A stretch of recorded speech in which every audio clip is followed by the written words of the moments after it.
with G9 on helifreak.com and YouTube. I'm going to make another video for my beginner series. I've noticed that there's not a whole lot of videos out there for troubleshooting and repairing a helicopter. There's plenty of videos, lots of videos for building from a kit and starting fresh, but I noticed there's just not a whole lot on there for finding problems and repairing those problems, putting things back together and getting it right. So this time I'm going to be repairing the tail shaft on my T-Rex 500. As a beginner, I've had a lot of tail strikes. It's just part of learning, part of the process, but that means that there's going to be some damage in the tail as soon as that starts hitting the ground. And I bet I've probably hit the ground a half dozen times, which is it really speaks a lot to the belt drive tail in this particular model. But it's caused some damage, and I've noticed some wobbling around, and I'm going to shoot a quick video of what I noticed in the tail that it's really kind of fine and it's tough to see. Check it out. As you can see, my tail's kind of loaded up with grass there from flying in a grassy yard. But look at that wobble in the shaft. And I'll move that around some. You can kind of see it more when the sliders clear out at the end. A little bit tougher to see when it's, well, I'm hitting my stand there. See that wobble? That's a bent tail shaft. We're going to replace that. Alright, so in order to fix that problem, I'll show you the tools that we need in order to get that taken care of. There's a 3mm Allen. That's to take your blades off. I guess that's probably not 100% necessary, but it's easier for me to take the main blades off. Also a 2.5 and a 1mm. Those are to take off some of the screws in the tail. Now I used these. This is a ball link pliers. I'll show you how to, or the reason that I needed that here in a little bit. Also the parts.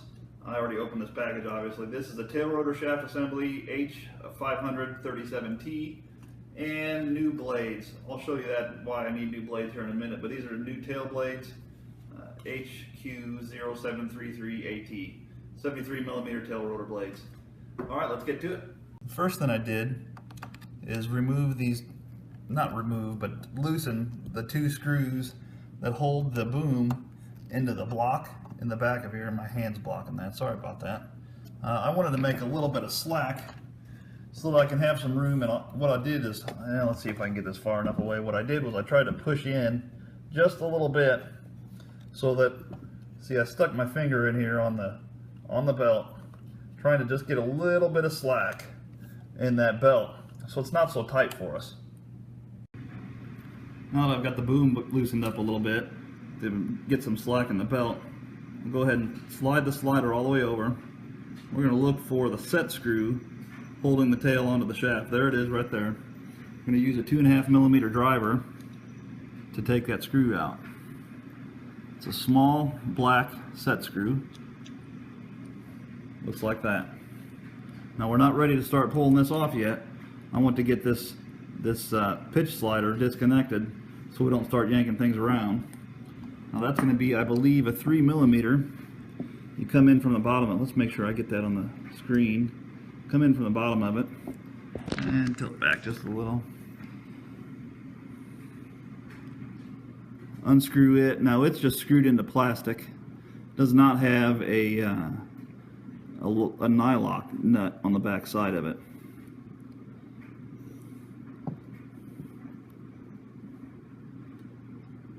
Okay, it's loose there.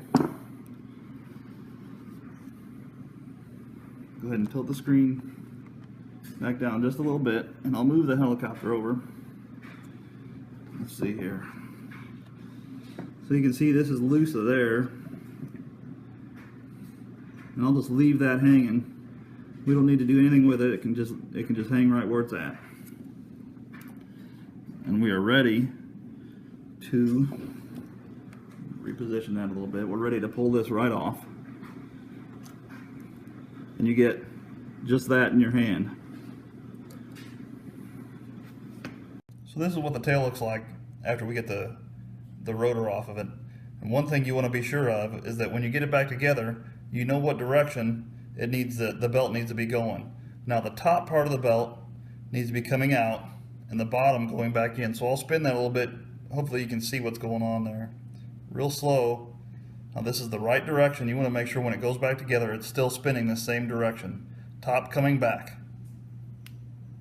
Now, there are 2 screws holding the vertical stabilizer onto here, as well as they go on through to the other side. So I'm going to take these two out first. They're a 1mm driver. Okay, I got the 1mm screws loose. Go ahead and just pull that off there and make sure you don't lose the 2 washers. Now there's 3 more screws in this tail assembly, and I believe those are 2.5mm. Go ahead and take those all out. Now these have a nylock nut on the back side of them. Make sure you don't lose that. It's a captive nut. It's got it so that you don't have to have a wrench on the back side of it.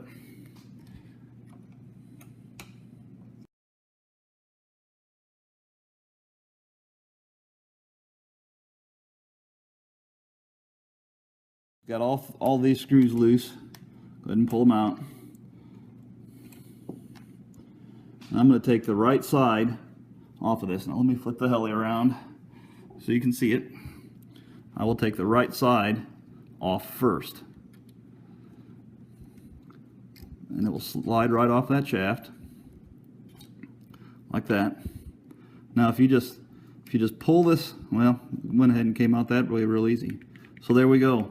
We've got our tail shaft out. Now this is the shaft that is bent here. Now in this case the bearing stayed on the end of it, and I can't really slide it off very easy. This is where I told you to use a pair of ball length pliers, and rather than have to squeeze them together, I just use my fingers to spread them apart to get this bearing off of it. Now I know from experience now, when you squeeze this, that bearing's going to pop right off. I had to go find it in the laundry room earlier, but if you push it out going the other way, it'll pop right off of there and you'll have it in your hand. Be sure not to lose that bearing. Now this bearing's in nice shape, I checked it out, but you want to make sure if it feels notchy or if it doesn't feel very good that you replace it. But mine's okay. We're just going to replace this shaft. Okay, I'm ready to start going back together now. I'm going to take the right half of the tail case. I'm going to take this bearing that came out of it earlier and just pop it right in that hole. Now remember, there's 2 halves of this case. One of them has the bracket for the pitch slider on it. The other has it's a molded part of the case that has a dot that just catches the back part of the boom. So you want to locate that part of the boom so that positively engages and it's not sliding around anywhere. Then I'll take my new shaft and just slide it up into that belt. Whoops. Okay, I'm going to do it that way. Put it on the belt and get your case in there and slide it into the half of the case. Oops, it ended up off the screen. So that's what it will look like. It will hold its spot. You can spin the whole head that way once it's in there properly. Then I'll take the right half of the case and slide it on there. You're ready to put the bolts back in.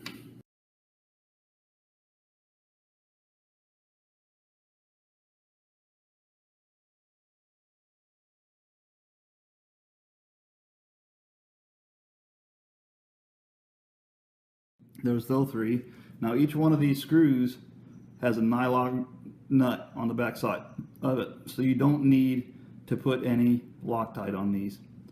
Loctite would destroy the nylon that's making it a lock nut, so it would defeat the whole purpose. I'm going to put the vertical stabilizer with its 2 screws in there. They push in a little bit until they land. Go ahead and screw these in.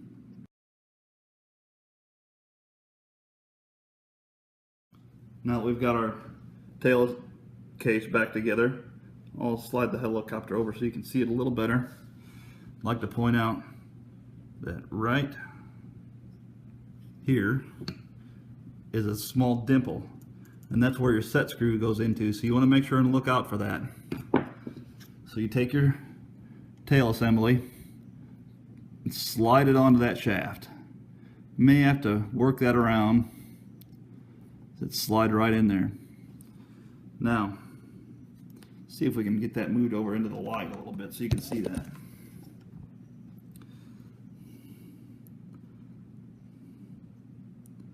Make sure and line that hole up with that small dimple. Now this is where you want to use some Loctite on this little bitty set screw.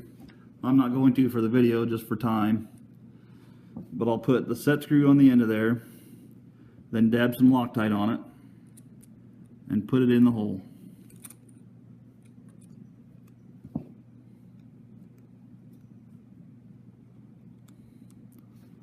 Tough because it wants to slide around on you. There it is. You can feel it just fall into that hole. And the last step is getting the pitch slider reconnected. Move my camera around a little bit and try to move my helicopter around so you can see what I'm doing with it. It's a tough one because you kind of got to be underneath of it. This is with a 3mm driver. Easiest way, yeah, let's see here. I'll keep moving the helicopter around, see what we can do with it. So I'll go ahead and line that up there, line the bolt up with the bottom side of it, and try to hold that straight like that. And screw it in. I need to remember to keep my fingers out of the way so y'all can see it. Aim that up just a little. As you screw that into the plastic, it'll land right where it needs to go. Now one thing I am going to do is I'm going to put some, well, that just pulled through a little bit, especially there, because it's just going into plastic. I'm going to get some super glue and put on it, and that will be it. I'll make sure it moves back and forth real smooth, and that's all there is to it.